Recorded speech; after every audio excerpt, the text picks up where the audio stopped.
Hi, I'm Kristen. And I'm Charles. Welcome to Slow Blinks TV, and today we're watching The Tribe. Slow Blinks.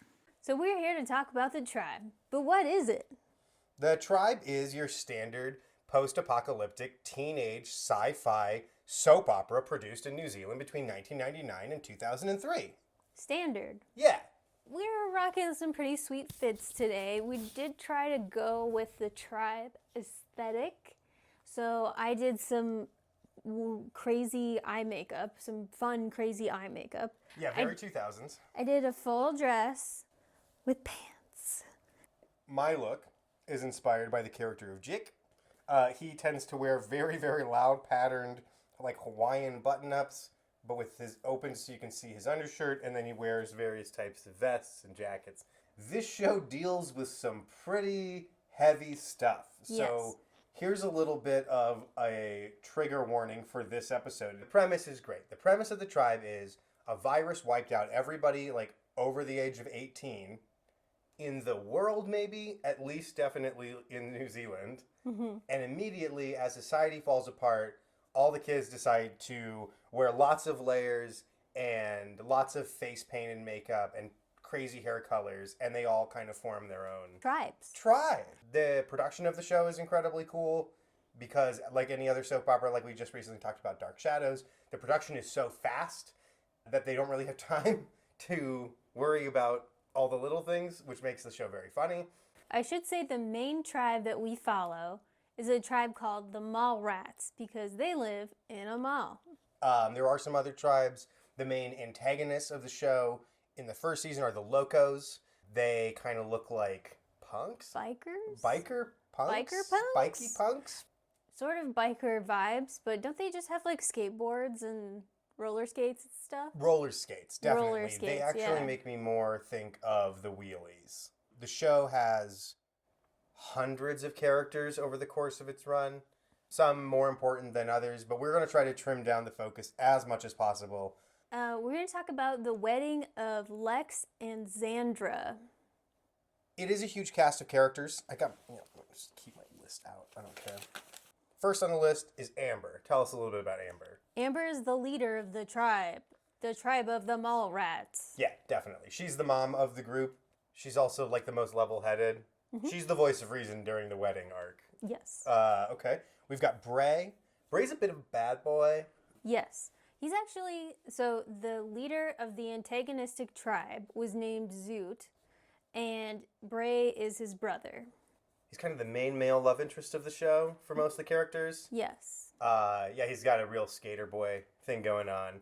And Bray is usually like one of the more reasonable people in the world of the tribe, where he doesn't get, like, he didn't paint his face for like 3 seasons. And Amber and Bray eventually get together, but there's like this unspoken love between them. All right, next up is Trudy. Trudy is my personal favorite character.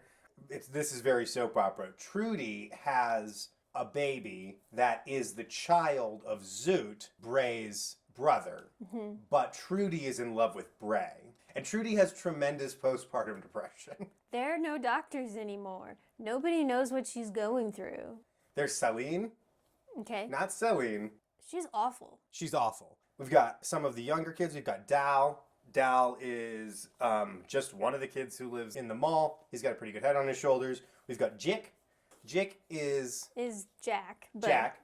But he has a very thick accent and a bit of a speech impediment, so he's often really hard to understand. He's also a genius, so he builds all the security systems and like their water filtration system. They owe a lot to Jack. There are 2 younger girls, Patsy and Chloe.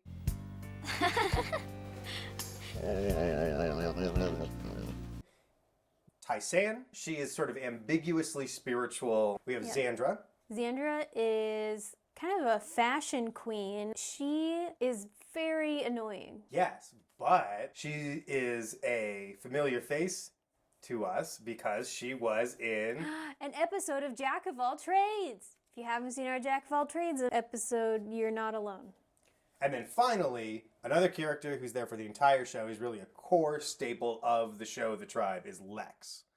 And Lex is like an idiot. He wants to be tough. Mm-hmm. He wears the crow, like sad clown makeup. There's also Ryan. Oh, right. And then his right-hand man is Ryan. There is one member of the logos named Ebony, who's another main staple character of the entire show of the tribe, and she does make a small appearance in this storyline. All right, so it starts with Sandra, I think, wanting something very simple and very sweet. Mm-hmm. She wants to have a romantic dinner with her boyfriend. And he just wants to get it on. Just you and me? Alone? Together? It's getting better by the minute. Do I take that as a yes? Depends. On what? Whether you're gonna wear your feathers and lace. You'll just have to wait and see. Yeah, but she makes a nice dinner. It's very romantic. Afterwards, they're hanging out and making out, and Lex does the thing. The assaulting thing. Get off me! What are you doing, Lex? Get off!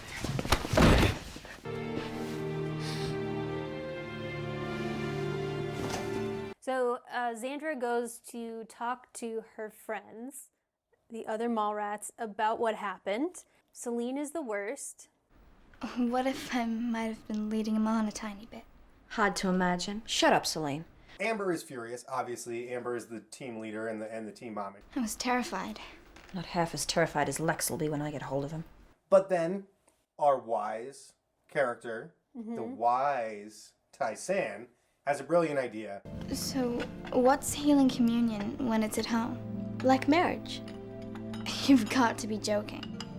You won't give him what he wants because you're afraid he'll dump you. Too right he would. Meanwhile, he's so frustrated he's jumping on you. Don't remind me. Doesn't marriage solve both problems? If you put it like that. This is actually a good opportunity to talk about Tai-San in general, because she is genuinely wise. She genuinely gives very good advice and has a very clear picture of the situation that they're in. But then sometimes she's like, we should have a child wedding. And it makes it really hard to know like how we're supposed to feel about Tai-San. I sense no danger. What, so you saw it in your crystal ball? I don't need a crystal ball to alert me to the presence of evil. But then later, when somebody does intrude on the mall, she doesn't sense it. No, she doesn't. She's distracted. One of the scenes that we should talk about is that right after Xandra has like talked to her friends about the assault and kind of is thinking about the wedding, Ryan comes to her and confesses his love. He starts in the most tactful, chill way possible to somebody who has just been attacked. So you're single now. I will just say it's slightly better than if he had done it right after he like pulls Lex off of her. So you're single now. Oh, Xandra actually does a really good job of, I think, letting him down easy. I'm saying, find a girl that deserves you. And I'm really sorry it's not me. Xandra goes to propose to Lex. You were way out of order. You shouldn't treat women like that. She just asked me to marry her. But there's no one proper to marry you both, so it couldn't be real. Good point. So he agrees to the wedding. Mm-hmm. He then explains to Dal and Jack that it doesn't mean anything. Didn't quite see you as a dutiful husband somehow. Don't mean nothing. Oh, really? Well, I thought... Ryan said. It's not a proper ceremony, is it? Not the real thing? I can dump her anytime I feel like it. Does Xandra know that? No. And you two aren't going to tell her either. We talked a little bit about Amber confronting Tai-San. Tai-San has a good point where Amber's like, what are you doing? Come on, Tai-San, get real. We're talking about life and death here. Right. And there's more to life than just surviving. Yeah, Amber can be a bit of a Downer. bit of a stick in the mud. Trudy's more of a downer. Do you hate it here? Yes. Xandra kind of lets it out of the bag that they're going to get married. Everybody's pissed. Patsy and Chloe are psyched. They're excited. Bridesmaids. Mm-hmm. And hey, it's the apocalypse. Who knows which child will get married next? Who catches the bouquet? Once I'm married, I'm gonna have to, What? you know, I've never been the whole way. I don't know, Xandra. Oh, I thought you... No. You're gonna have to ask someone else. But who? What about Amber? Do you think she'd... I shouldn't think so. Wait a minute. Trudy. No, not her. Come on. The reason Bray ran away and left Trudy so incredibly depressed this time is because Trudy walked in on him and Celine kissing, and Celine keeps being like, that dumb cow. And so they go to talk to Trudy, and it's the best sex talk you've ever heard. What's it like? Leave me alone. Come on, Trude. Don't be meanie. Just tell her. I don't want to talk about it. I'm getting married. I have to know. Ask somebody else then. I don't want to know about weddings. No, and you never will either. And then Celine somehow turns it into an attack on Trudy, and a one-night stand and got teen pregnant. With a guy she didn't really like because she liked His older his brother. So next they talk to Tai-san, who actually has had sex apparently, and actually has really good advice about it. Sure, it's one of life's pleasures. But does it hurt? You gotta stay in control. How do you mean? I mean, don't let the man treat you like a subject or a slave. That's very important. Right. And don't take risks. If the guy hasn't got protection, say no. And anyway, you don't want to end up with a baby, do you? Like poor Trudy. Now we get our first wedding, teenage wedding of the tribe. I love the first attempt. Instead of like holding a bouquet of flowers, it looks like she's gone to some crafting store and glued every flower she could find on herself. Unfortunately, things go awry because Bray comes back. He's been gone this whole time, and everyone's like, Bray! Except Tai-san, who's like, you're interrupting the ceremony. Can you please just shush it? This whole time, Bray has been being held captive by the Locos, and he escaped. Ebony actually let him escape to follow him back to the mall to find the... I think she's still trying to find Zoot. Ah, right. Zoot is dead. The Locos don't know that their leader, Zoot, is dead at this point. Zandra, come to your husband.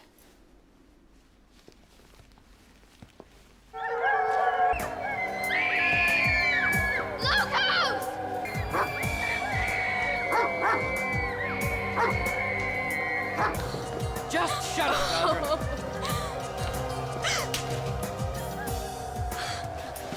Bashir's making a cameo. This is Bashir. I don't think he'll stay. But he does love this lap. It's a toss-up. Goodbye. Bye. So now there's a bit of a break.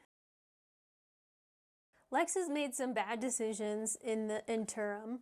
One of them, he was guarding Ebony and decided to have sex with her. And then he also slept with Tai-san. Celine develops bulimia. She develops bulimia. And then they get a couple of new members. So there's Sasha, who is kind of a jester character. And then Casey. He can't read, and I think he develops a drinking problem. The boys are having a stag night. Mm-hmm. The girls are having a hens night. Yep. The boys' stag night consists of get drunk, they give speeches, they sing songs, they race around. No way. I'm not risking my neck the night before the honeymoon. I need all my bits in working order. One of them runs into Jack and knocks him down. And again, Xandra, sees this and shrieks. Everything's going wrong. And Amber's like, stop. One, go to bed. Hey, everybody. How about everybody go to bed? And their hen night was, by comparison, not as fun because all they did was eat. I couldn't eat a thing. My guts are doing somersaults. Try to force yourself. This stuff's fresh from the farm. I'll have a little, but don't blame me if I throw up. You should relax. It's only stage fright. That's right. It's always worse the night before. So Xandra has a necklace from her grandmother that she wants to wear for the wedding. And Celine wakes up early in the morning before everybody else and steals the necklace so that she can go to... The farm. Sorry, I can't use this. But they're diamonds. They're fake, cheap glass. Worthless. But it's all I've got. So Celine does not get food for the necklace. She comes back and everybody's looking for it. She just kind of places it, I think, on Zandra's pillow or something. Okay, so that is resolved. Mm-hmm. And now it is time for the real main event. Everybody's dressed up for the event Tysan is standing up in the distance on a balcony because she is not allowed to attend for good reason.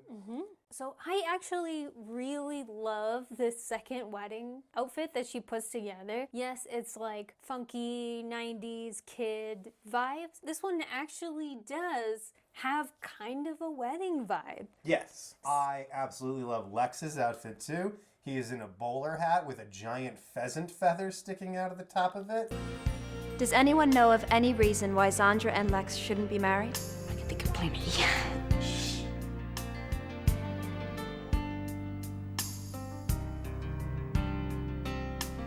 Ryan? The ring, Ryan. Oh, yeah.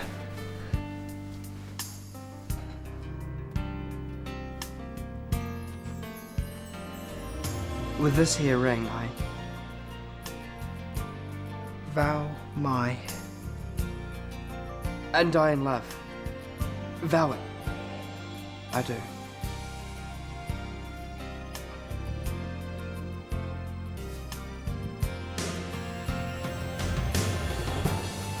And I vow the same to you.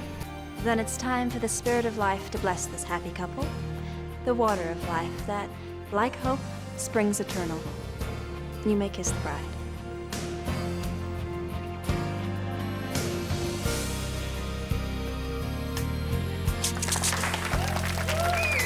Well, I am so glad we got to talk about the tribe.